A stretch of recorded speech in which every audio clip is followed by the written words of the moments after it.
ख़ज़ां की तीखी धूप है और एक खूबसूरत झील अपर कचूरा लेक, जिसे फोरक्सोक भी कहा जाता है। सयाहती सरगर्मियाँ महदूद होती जा रही हैं और सर्दियाँ अपना रंग जमा रही हैं। इस वक्त हम खादिम बोटिंग क्लब के साथ हम आज बोटिंग कर रहे हैं और हरदिल अज़ीज़ परवेज़ साहब मारूफ कारोबारी शख्सियत है और यहाँ सामने इनका होटल है और आप में से अक्सर व बेशतर यहाँ पर आए होंगे। एक इन्होंने बीच में एक हट टाइप की चीज़ भी बनाई है, वहाँ से झील का नज़ारा भी बहुत खूबसूरत हुआ करता है। बोटिंग के लिए ये झील बहुत आइडियल मानी जाती है। यहाँ का शफाफ नीलगू पानी आँखों को खीरा कर देता है और अब ख़ज़ां के रंगों की बहार है, हर तरफ मुख्तलिफ़ कलर्स हैं। और हमारे साथ आज लेजेंडरी जनाब हाजी तकी साहब मौजूद हैं। हल्दी से इनका ताल्लुक़ है और इनका एक मुफस्सल इंटरव्यू मैं स्कर्दू टीवी पे अपलोड कर चुका हूँ। गाजी अली अरकान साहब हैं। परवेज़ भाई, इस झील में गहमा गहमी बहुत ज़्यादा हुआ करती थी। इस बार सीज़न के अख्ताम से कबल ही सयाहती सरगर्मियाँ काफ़ी हद तक कम हो गई है, वजह क्या है इसकी? अच्छा, ये अभी ये हाफ सीज़न में, ये एटम सीज़न में अंजुम भाई, यहाँ पे बाहर के लोग, मलेशियन, थाई, ये लोग ज़्यादा थे एटम सीज़न देखने। सही। तो अभी सुबह का टाइम है, माशाल्लाह से झील पुरसुकून है, तो इंशाल्लाह थोड़ी देर बाद लोग आना शुरू हो जाएंगे। लेकिन टूरिस्ट माशाल्लाह से काफ़ी बेहतर आ रहे हैं। सही। लेकिन सुबह का जो टाइम होता है वो शाम के मुकाबले में ज़्यादा खूबसूरत भी होता है। बहुत खूबसूरत होते हैं यहाँ पे इस टाइम। वो बल्कि हमारे शायर का शेर था, पहाड़ी सिलसिले चारों तरफ और बीच में हम हैं, मिसाले गौहर नायाब हम पत्थर में रहते, वही सीन है। बिल्कुल। चारों तरफ से अगर हमारा इनू साहब आपको दिखाएंगे तो पूरा पहाड़ बीच में हम इधर एंजॉय कर रहे हैं। और सारे फूल आप देखो, हर दरख्त के अलग अलग, हाँ, अलग कलर है, अलग कलर है। खुबानी का अलग है और शतूत का अलग है। शतूत ज़्यादा पीला होगी, इस तरह हर तरफ के वो फूल खिला हुआ है। अच्छा, साल 2025 सयाहत के लिए कैसा रहा? बहुत अच्छा रहा। अभी लोग कहते हैं जी इस तरफ टूरिज़्म कम था, लेकिन कम तो नहीं था। हाँ, क्योंकि यहाँ पे इंडस्ट्री के हिसाब से होटल बढ़ गया, चीज़ें बढ़ गया, गाड़ियाँ बढ़ गया, इस वजह से कम लग रहा है। बाकी हमारे हिसाब से टूरिस्ट कम नहीं हुए। अच्छा, फैसिलिटेशंस की ज़रा बात करते हैं। आज मैं यहाँ पर आया तो आपने अलग सुब जनरेटर ऑन किया हुआ था। लगता है बिजली के बड़े मसाइल हैं गंभीर यहाँ पर। बिजली का तो मसाइल नहीं होना चाहिए, क्योंकि कचूरा तो एक बिजली का हब है। हाँ, जिस तरह टूरिज़्म का हब है, इसी तरह बिजली का भी हब है। 2 बिजली घर है। बिल्कुल। तो यहाँ पे इंतज़ामिया की नाक़िस सी बोला जाता है, क्योंकि और दूसरा यहाँ पे हमारा अवसर साथ है, उसको क्या मसला है पता नहीं, कभी बेरिंग का मसला, कभी कुछ और मसला, 3-3 दिन 4-4 दिन बिजली बंद, इस तरह बहुत तंग करते हैं। अभी आपने खुद देखा, मैं सुबह टाइम पे भी जनरेटर चला रहा है। अच्छा। अब टूरिस्ट तो हर चीज़ फैसिलिटीज़ मांगते हैं। सही। तो ये इंतज़ामिया की ही नाअहली है। तो हमने काफ़ी कोशिश भी की है। इलाके की हम बात करते, पूरे इलाके में यही मसला चल रहा है सब बिजली का? पूरे कचूरा में ना। अच्छा, पूरे कचूरा में कितने घंटे बिजली आती है आपकी तरफ? वैसे तो बिजली 24 घंटा आते हैं, 1 मिनट बीच में उनको कोई ना कोई इशू आते रहते हैं। हर हफ्ते में, 2 हफ्ते में, 15 दिन में। अच्छा, बंद होती रहती है? बंद होते तो किसी को इतना नहीं, बस 4-5 घंटा बंद, 6 घंटे बंद रहते हैं। सही। सयाहत के बेहंगम रश की वजह से परवेज़ भाई, माहौलियात को भी बड़े शदीद खतरात लाहक हैं। तो आप लोग यहाँ पर बतौर ज़िम्मेदार टूर ऑपरेटर, चूँकि आप एक अरसे से यहाँ पर टूर ऑपरेटिंग कर रहे हैं, तो सयाहों को क्या सजेस्ट करते हैं जब वो स्कर्दू आए तो स्कर्दू की खूबसूरती को बरकरार रखने के लिए सयाहों की क्या जिम्मेदारियाँ हैं? सियाह यहाँ पे जो भी घूमने आते हैं उनको चाहिए कि माहौल को साफ रखें जी। और काफ़ी टूरिस्ट ऐसे आते हैं यहाँ पे आके लोगों के साथ भी बदतमीज़ी करके जाते हैं। यहाँ माफिया बैठा हुआ है, इस तरह गलत बातें करते हैं, उनको इस तरह नहीं करना चाहिए। यहाँ पे हम उनकी खिदमत के लिए बैठा हुआ है। अगर किसी के पास कोई पैसों का या कोई इशू है तो हम कभी किसी को ये नहीं बोलते ज़बरदस्ती आप पैसे दे दो, वो का। तो हम तो फ्री सर्विस भी देना चाहते हैं, इनको फ्री सर्विस देते भी है अगर किसी को इशू है तो। सही। ये बोटिंग कितनी ख़तरनाक है?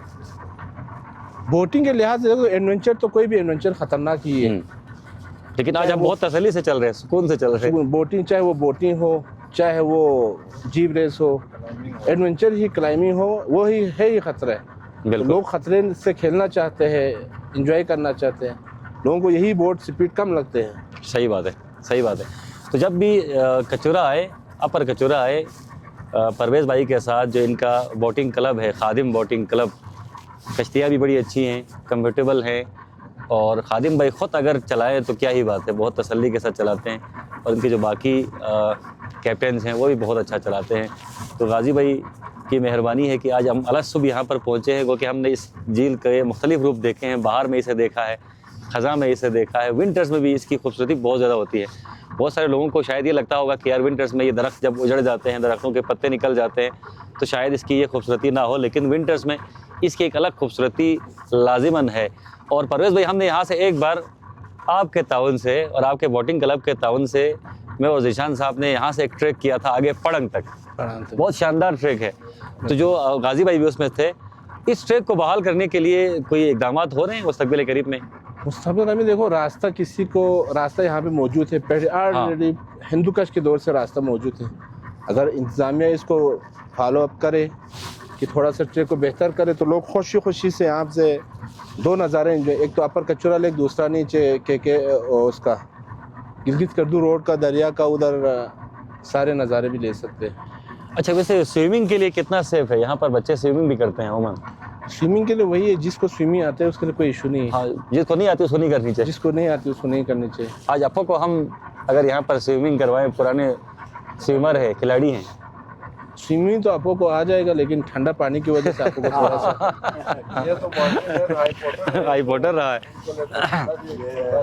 अभी मौसम में नहीं कर सकते हैं, अभी मौसम में हम कर सकते हैं। कर सकते किया है आपने पहले? पानी इतना ठंडा तो नहीं है, बहरहाल आप हाथ लगा के पानी चेक कर बहुत सकते हैं। रूह अफ़ज़ा पानी है जी, बहुत रूह अफ़ज़ा पानी है। इतना ठंडा भी नहीं है, इतना गर्म भी नहीं है, लेकिन सर्दियां हैं तो सर्दियों में एहतियात लाजिमन बरतनी चाहिए। इस वक्त हमने आगाज़ किया था और अब हम अख्तामी मरहले की तरफ बढ़ रहे हैं। यहाँ से क्या कहते हैं इसको, ज़िप लाइन भी चल रही है, बल्कि 2-3 ज़िप लाइनें चल रही हैं। परवेज़ भाई, आपकी अपनी भी ज़िप लाइन है? हमारा अपना सामने वो मामू वगैरह का है। अच्छा अच्छा, तो ये भी समझो अपना भाई का ही है, इफ्तिखार चेयरमैन गाजी वगैरह। बिल्कुल, इफ्तिखार गाजी साहब होटल एसोसिएशन के चेयरमैन हैं और बहुत अच्छे आदमी हैं। ऊपर उनसे मुलाकात हुई थी, उनका होटल ऊपर है और परवेज़ भाई के पास आइडियल लोकेशन है। यहाँ से जो 360 व्यू जिसको हम कहते हैं, पेनोरामिक व्यू जो है वो परवेज़ भाई के होटल से मिल जाता है। तो थैंक यू सो मच इस मुख्तसर से व्लॉग को देखने के लिए आपने वक्त निकाला। गाजी भाई कुछ ऐड करेंगे इसमें? अंजुम भाई थैंक यू। बस माहौल को एंजॉय कर रहे इतना खूबसूरत, और परवेज़ भाई का शुक्रिया। परवेज़ भाई और हमारा तो बहुत पुराना दोस्ती है, जब हम टेलीनॉर के दौर के। तो आज हज तकी भी है यहाँ पे, लेजेंडरी एक माउंटेनियर भी रहे हैं, कुक भी थे, सरदार तो उस दौर के। अभी माशाल्लाह फिर कसीदे बरतवील और मरसिया के भी माशाल्लाह बहुत ही तो इस्लाह माशरा पे एक शेर सुनते हैं। इस्लाह माशरी नु यहाँ सी शेर चेक कसल में जी ज़माने आता नबो गोपी ज़माने आता नबो ग्रंजे वमेत दोसे ज़माने आता नबो जंजे वमेत खुदा लफ्शलो भी बंदे वमेत या मफ्से शो सिले नमजी मम। क्या बात है जी, माशाल्लाह। आता नबो जंजे वमेत या मफ्से शो सिले नमजी मम। सोसे दे रुंगो पो नानो फांसे पेने जंदीनु तांसे स्कांसे जाखासी वते नंगी फ्रूफ्रा फांसे या मफ्से शो सिले नमजी मम। फ्रूफ्रोन ला वते परेशानी जंदो से दे युलो सो से गोजिंगे पो फांसे स्क्यूरे जानमीस प्याजिंग ला अध्यान से गोरे जानमीस गोजिंगे पोला गो गुलाब यासे सोसे दे यू पोला गुलाब शुमे याला से शोको सिले नमजी माम याला से शो सिले नमजी मम। माशाल्लाह। अभी आंसर साहब तो जुदा वक्त से वाह, इधर आगे इन्नू साहब अगर जूम करें तो हशरातुल अर्ज़ का एक छत्ता भी यहाँ नज़र आ रहा है और कुछ प्यारे प्यारे बच्चे भी इस्तकबाल कर रहे हैं हमारा, तो उनके शुक्रगुजार है। मेहमान नवाज लोगों की सरजमीन है। हाँ, तानमना भी आंसर वो भी। और अगर हम बात करें हाजी साहब की, तो हाजी साहब का ताल्लुक़ जो है वो बात जौहर अली जौहर साहब की फैमिली से है, जो कि भर्ती व बहर तवील के एक बड़े नाम हैं। तो मुख्तसरन यहीं पर परवेज़ भाई इख्तिताम करते हैं। जाते जाते कोई पैगाम अगर देना चाहें। पैगाम यही है अंजुम भाई, देखो यहाँ अपर कचूरा में टूरिस्ट के लिए हाफ सीज़न में भी फैसिलिटीज़ मौजूद है, बोटिंग, रूम्स, हीटिंग निज़ाम है। कोई भी टूरिस्ट भी यहाँ आना चाहते हैं, कोई लोकल टूरिस्ट यहाँ दमपोग वगैरह कोई बकरी खाना चाहिए, हाँ। तो वो भी हमारे पास मौजूद है। बिल्कुल, बल्कि घूमने का असल सीज़न यही है। इस सीज़न यही है क्योंकि सुकून है, तो हम लोगों की खिदमत के लिए यहाँ बैठे हुए, तो सबको हम अपर कचूरा में वेलकम कहते हैं। शुक्रिया, आए शुक्रिया, यहाँ पे एंजॉय करें, एटम सीज़न मौसम एंजॉय करें। शुक्रिया। तो परवेज़ भाई का जो मैसेज है वो आपने सुन लिया। और स्कर्दो आने के मुताल्लिक़ अक्सर लोग पूछते हैं कि किस सीज़न में उन्हें आना चाहिए। तो अमूमन लोग मौसम बहार में या फिर समर्स में स्कर्दो का रुख करते हैं, लेकिन विंटर्स की और आटम की अपनी खूबसूरती। अगर आप पुरसुकून सयाहत चाहते हैं, तसल्ली से और इंतहाई इन्हमाक से और इंतहाई रूहानियत से और इंतहाई मतानत से स्कर्दो को अगर देखना चाहें और पुरसुकून अंदाज से अपनी सयाहत को आप करना चाहें, तो फिर आपको विंटर्स में और ऑटम में स्कर्दो आना चाहिए। होटल्स यहाँ पर खुले हुए हैं, ऑटम में भी खुले रहते हैं और विंटर्स में भी खुले रहते हैं। हमें दीजिए इजाज़त। अल्लाह हाफ़िज़ नासिर।